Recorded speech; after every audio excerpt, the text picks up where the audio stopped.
ಬಾಗಲಕೋಟೆ ಉಪಚುನಾವಣೆ ಸಮರ ಕಾವೇರ್ತಾ ಇದೆ. ದಿನದಿಂದ ದಿನಕ್ಕೆ ಇಲ್ಲಿ ಸಮಯ ಹತ್ರ ಬರ್ತಾ ಇದೆ. ಹಾಗಾಗಿ ಚುನಾವಣೆ ತಯಾರಿ ಕೂಡ ಸಿಕ್ಕಾಪಟ್ಟೆ ಜೋರಾಗಿದೆ.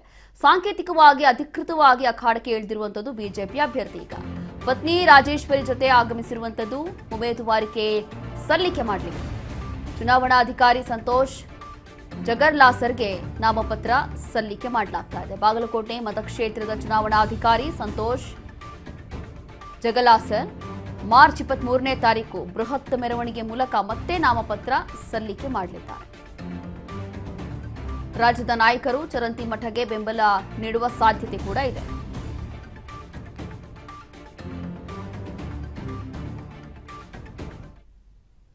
ಕಾವೇರಿ ಇರುವಂತಹ ಬಾಗಲಕೋಟೆ ಉಪಚುನಾವಣೆ ಸಮರ ಇದು.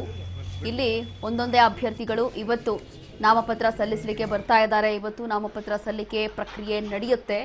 ಅದಾದ ನಂತರ ಯಾವ ಅಭ್ಯರ್ಥಿಗೆ ಕೆಲವೊಂದು ಅಭ್ಯರ್ಥಿಗೆ ಈಗಾಗಲೇ ಅಭ್ಯರ್ಥಿಗಳಿಗೆ ಟಿಕೆಟ್ ಘೋಷಣೆ ಮಾಡಿರುವಂಥದ್ದು ಬಿಜೆಪಿ ಪಕ್ಷದಲ್ಲಿ ಮಾತ್ರ. ಹಾಗಾಗಿ ಇದು ಕಾಂಗ್ರೆಸ್ ಪಕ್ಷದಿಂದ ಬಹಳಷ್ಟು ತಡ ಮಾಡ್ತಿದ್ದಾರೆ. ಅದೇನಾಗಿದೆ ಅಂತ ಹೇಳಿ ಗೊತ್ತಿಲ್ಲ. ಅವರಲ್ಲೇ ಒಂದಷ್ಟು ಗೊಂದಲಗಳು ಇದೆ ಅನ್ನೋಂಥದ್ದು ಗೊತ್ತಾಗ್ತಾ ಇದೆ. ಅಂದರೆ ಇಲ್ಲಿ ದಾವಣಗೆರೆಯಲ್ಲಿ ಅಥವಾ ಬಾಗಲಕೋಟೆಯಲ್ಲಿ ಎರಡೂ ಭಾಗದಲ್ಲಿ ಯಾವ ಅಭ್ಯರ್ಥಿಗಳನ್ನು ಇಳಿಸಬೇಕು ಅನ್ನೋಂಥದ್ದು ಈಗಲೂ ಗೊಂದಲದಲ್ಲೇ ಇದ್ದಾರೆ. ಇದು ಬಹುಶಃ ಇವರಿಗೆಲ್ಲ ಪ್ಲಸ್ ಪಾಯಿಂಟ್ ಆಗ್ತಾ ಇದೆ. ಈಗ ಬಿಜೆಪಿಯವರಿಗೆ ಪ್ಲಸ್ ಪಾಯಿಂಟ್ ಆಗ್ತಾ ಇರುವಂಥದ್ದು ಇದೆ. ಹಾಗಾಗಿ ಇದೀಗ ಮತ್ತೊಮ್ಮೆ ಬಿಜೆಪಿ ಅಭ್ಯರ್ಥಿ ಅಖಾಡಕ್ಕೆ ಇಳಿದಿದ್ದಾರೆ. ಸಾಂಕೇತಿಕವಾಗಿ ಅಧಿಕೃತವಾಗಿ ಪತ್ನಿ ರಾಜೇಶ್ವರಿ ಜೊತೆ ಉಮೇದುವಾರಿಕೆ ಸಲ್ಲಿಸಲಿಕ್ಕೆ ಇದೀಗ ಆಗಮಿಸಿದ್ದಾರೆ. ಚುನಾವಣಾಧಿಕಾರಿ ಸಂತೋಷ್ ಜಲಸಾರ್ಗೆ ಇದೀಗ ನಾಮಪತ್ರವನ್ನು ಸಲ್ಲಿಕೆ ಮಾಡಲಿಕ್ಕೆ ಆಗಮಿಸಿರುವಂಥದ್ದು ಈ ದೃಶ್ಯಗಳಲ್ಲಿ ಗಮನಿಸಬಹುದು. ಚುನಾವಣಾಧಿಕಾರಿಗೆ ನಾಮಪತ್ರ ಸಲ್ಲಿಸ್ತಾ ಇದ್ದಾರೆ. ಇವತ್ತು ಮಾರ್ಚ್ 23ನೇ ತಾರೀಕು ಬೃಹತ್ ಮೆರವಣಿಗೆ ಮೂಲಕ ಮತ್ತೆ ನಾಮಪತ್ರ ಸಲ್ಲಿಕೆ ಆಗಿದೆ ಅನ್ನುವಂಥದ್ದು ಗೊತ್ತಾಗ್ತಾ ಇದೆ. ಅದರಲ್ಲೂ ಕೂಡ ವಿಶೇಷವಾಗಿ ಚರಂತಿ ಮಠಗೆ ಬೆಂಬಲ ನೀಡುವ ಸಾಧ್ಯತೆ ಇದೆ. ಇಲ್ಲಿ ಶ್ರೀರಾಮುಲು ಅವರು ಬಹಳಷ್ಟು ಬೆಂಬಲವನ್ನು ಸೂಚಿಸಿದ್ರು ಚರಂತಿ ಮಠ ಅವರಿಗೆ. ಹಾಗಾಗಿ ಚರಂತಿ ಮಠಕ್ಕೂ ಕೂಡ ಆಲ್ಮೋಸ್ಟ್ ಬಹಳಷ್ಟು ಸಪೋರ್ಟ್ ಇದೆ. ಆ ಭಾಗದಲ್ಲಿ ಒಂದು ಒಳ್ಳೆಯ ಪಾಸಿಟಿವ್ ಎನರ್ಜಿ ಇದೆ. ಹಾಗಾಗಿ ಜನರ ಬೆಂಬಲವೂ ಇದೆ ಅನ್ನುವಂಥದ್ದು ಒಂದು ಕಡೆ. ಆದರೆ ಮತ್ತೊಂದು ಕಡೆ ಶ್ರೀರಾಮುಲು ಅವರು ಕೂಡ ಹಾಗೂ ಬಿಜೆಪಿ ನಾಯಕರು ಪ್ರತಿ ಬಾರಿ ಚರಂತಿ ಮಠ ಅವರಿಗೆ ಇಲ್ಲಿ ಬೆಂಬಲವನ್ನು ಸೂಚಿಸ್ತಾ ಇದ್ರು. ಮತ್ತಷ್ಟು ಮಾಹಿತಿಯನ್ನ ಕೊಡ್ತಾರೆ ನಮ್ಮ ಪ್ರತಿನಿಧಿ ಮುರುಗೇಶ್.